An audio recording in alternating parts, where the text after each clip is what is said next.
নমস্কার বন্ধুরা, পল্লবী রান্নাঘরে সবাইকে স্বাগত। আজকে আমি বানাবো অসাধারণ স্বাদে পার্শে মাছের ঝালের রেসিপিটি। গরম ভাতের সাথে এই পার্শে মাছের ঝাল খেতে কিন্তু দুর্দান্ত লাগে। চলুন দেখে নেওয়া যাক আমার আজকের রেসিপিটি।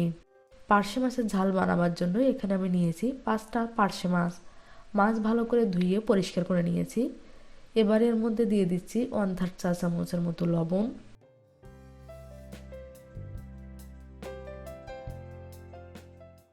আর দিয়ে দিচ্ছি 1/4 চা চামচ হলুদের গুঁড়ো।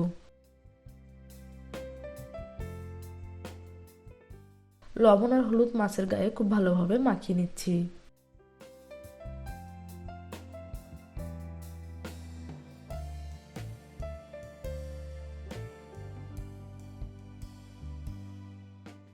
তো এখানে মাছের গায়ে লবণ আর হলুদ খুব ভালোভাবে মাখিয়ে নিয়েছি।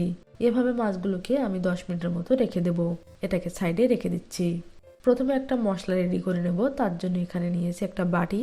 বাটির মধ্যে দিয়ে দিচ্ছি আধা চা চামচ হলুদের গুঁড়ো, 1 চা চামচ জিরের গুঁড়ো, 1 চা চামচ শুকনো লঙ্কার গুঁড়ো, আধা চা চামচ লবণ, আর দিয়ে দিচ্ছি অল্প পরিমাণে জল। জল দেওয়ার পরে সব মশলা একসাথে ভালোভাবে মিশিয়ে নিচ্ছি। তো এখানে মশলা কিন্তু খুব ভালোভাবে মেশানো হয়ে গেছে। এটাকে সাইডে রেখে দিচ্ছি। এখানে একটা কড়াই খুব ভালোভাবে গরম করে নিয়ে এর মধ্যে দিয়ে দিচ্ছি 3 বড় চামচ সরষের তেল। তেলটাকে খুব ভালোভাবে গরম করে নিচ্ছি। তেল খুব ভালোভাবে গরম হয়ে গেছে। এবার এর মধ্যে দিয়ে দিচ্ছি লবণ হলুদ মাখিয়ে রাখা পার্শে মাছগুলো।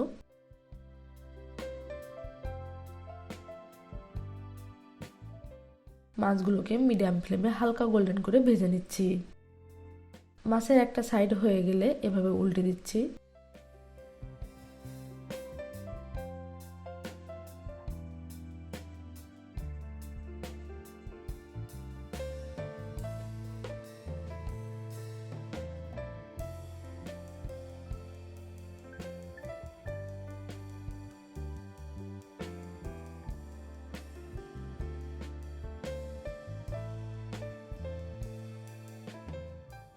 সব মাছ উল্টে দিয়েছি। অপর পিঠটাও ভালোভাবে ভেজে নিচ্ছি। অপর পিঠটাও কিন্তু খুব ভালোভাবে ভাজা হয়ে গেছে। আর মাছগুলো কিন্তু দেখুন এখানে হালকা গোল্ডেন কালার হয়ে গেছে। এবার এই মাছগুলোকে একটা প্লেটে নামিয়ে নিচ্ছি।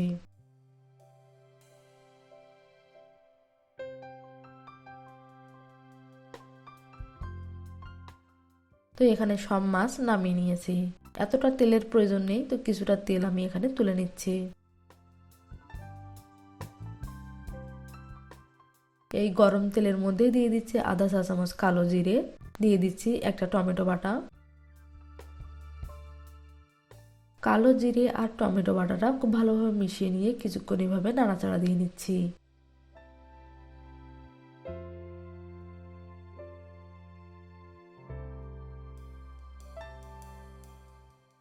কালো জিরে টমেটো বাটা ভালোভাবে মিশিয়ে নিয়েছি। এবার এর মধ্যে দিয়ে দিচ্ছি মশলার যে মিক্সারটা রেডি করে রেখেছিলাম সেটা।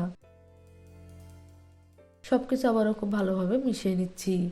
আর এভাবে মিশিয়ে নিয়ে মশলাগুলোকে খুব ভালোভাবে কষিয়ে নিতে হবে।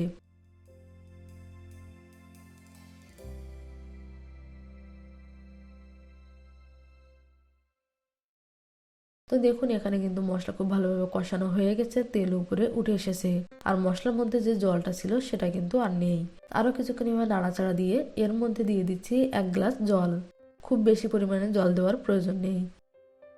জল দেওয়ার পরে সবকিছু আবারও ভালোভাবে মিশিয়ে নিচ্ছি।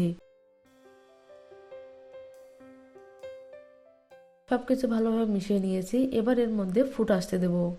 তো দেখুন গ্রেভির মধ্যে কিন্তু ফুট এসে গেছে।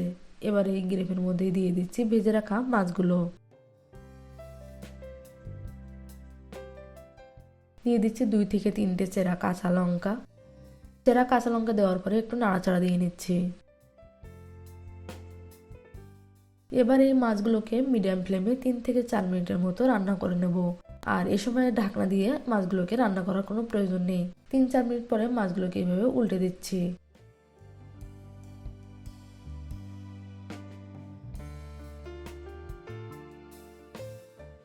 এবার শেষে একটু দিয়ে দিচ্ছি কুচনো ধনেপাতা। শেষে কুচনো ধনেপাতা দিলে কিন্তু ফ্লেভারটা ভীষণই ভালো আসে। কুচানো ধনেপাতা দেওয়ার পরে সবকিছুর সাথে আবারও ভালো করে মিশিয়ে নিয়ে 1 মিনিটের মতো হতে দেব। তো পার্শে মাছের ঝাল একদমই রেডি হয়ে গেছে, আর তেলও কিন্তু ওপরে উঠে এসেছে। শেষে লবণ ঠিক আছে কিনা চেক করে নেবেন। গ্যাসের ফ্লেমটাকে বন্ধ করে দিয়ে এগুলো একটা সার্ভিং প্লেটে নামিয়ে নিচ্ছি। তো আপনারা পার্শে মাছের ঝাল বাড়িতে এভাবেই ট্রাই করুন, আর কেমন লেগেছে কমেন্টস করে অবশ্যই জানাবেন। যদি ভালো লেগে থাকে লাইক করবেন, শেয়ার করবেন। আজ এ পর্যন্তই, আবার দেখা হবে নতুন কোনো রেসিপি নিয়ে। ততক্ষণ পর্যন্ত ভালো থাকবেন, সুস্থ থাকবেন। ধন্যবাদ।